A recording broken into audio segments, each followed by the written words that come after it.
at pagpupursige ng mga mag-asawa bilang isang magsasaka at sa paggawa ng puto. Sila ay naglalaan ng dalawang anak na may pangarap at pagsusuka. Dahil dito, ang kanilang dalawang pinakamamahal na mga anak ay nagkaroon ng lakas ng loob upang mapagpagpunan ang hamon ng buhay. At ang kanilang sandata ay ang kanilang magulang na kung saan inulat sila ng walang hamon sa buhay. Hindi malalagpasan basta kasama ang ating pinakamamahal na si Senyor Divino Tesoro. Sila ay nakapagtapos ng kolehiyo at nakapag-ibang bansa upang mas mapaunlad ang kanilang negosyo sa paggawa ng masarap at maliwanag na puto ng kanilang minamahal na bayan ng Caraçao. Pagbabalik ng kanilang nais ay may balik lahat ng sakripisyo ng kanilang magulang. Kung kaya't ang dalawa ay layunin nilang bigyan ng mas maayos na tirahan. Kung kaya't sila'y bumili ng lupain kung saan ito'y nilang papatayuan ng magara at maliwalas na tahanan at magbubukas ito sa araw ng kapestahan sa bayan ng Caraçao.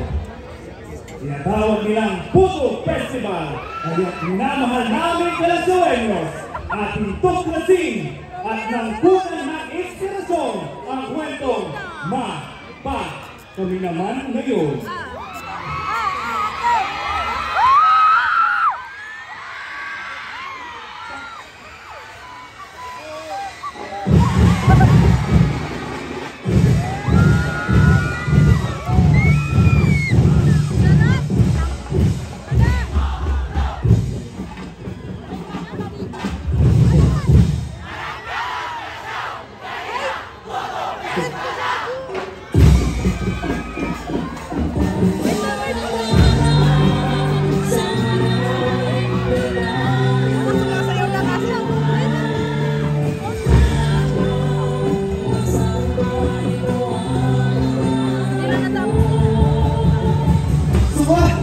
Aking pasalamat sa iyo, naniwala ka at sinamahan mo ako hanggang sa aking pagtanda. Walang anuman aking mahal, dahil sa nagsasaka aking pagpupunto na pagtapos natin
Oo nga ate, maliwalas, makulay at kaya-aya.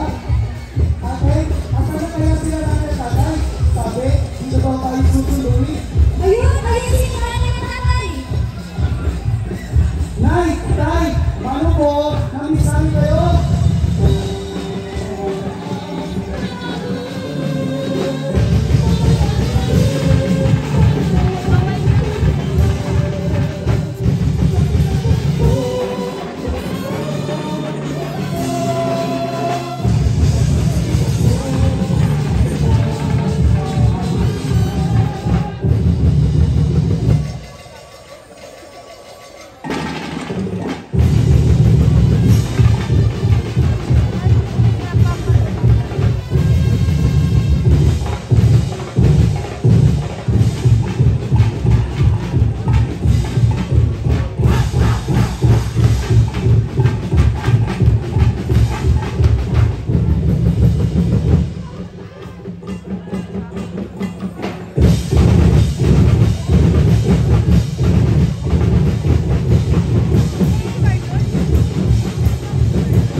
Oo nga ate, ang dami na nilang sakripisyo.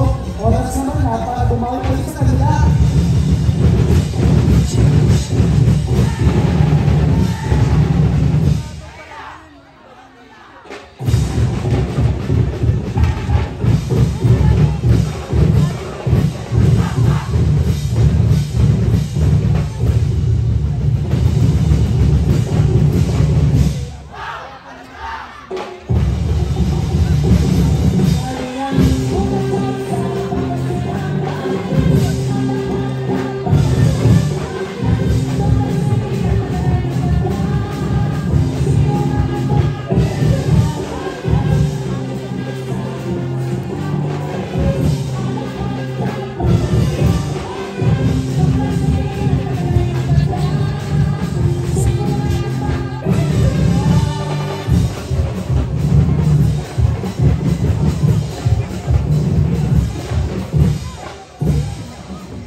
Ilang taon pa lamang sinuha ng kabilang dito at mga sa pagbabago at pagkakaisa ng ating bayan.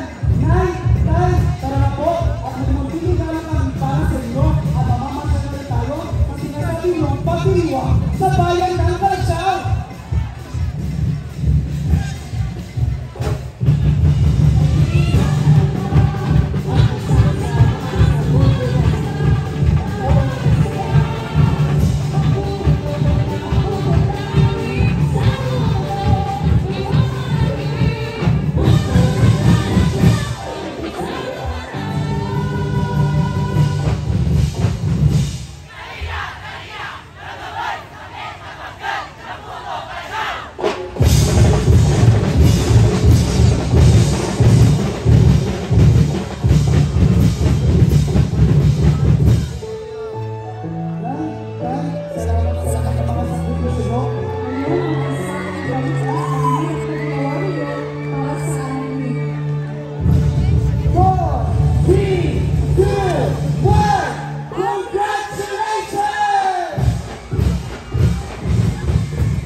Muli, maraming salamat sa ating ika-apat na kalahok mula sa Barangay Aguinaldo, Kabulongan, Buwan, Kesban, Nabon,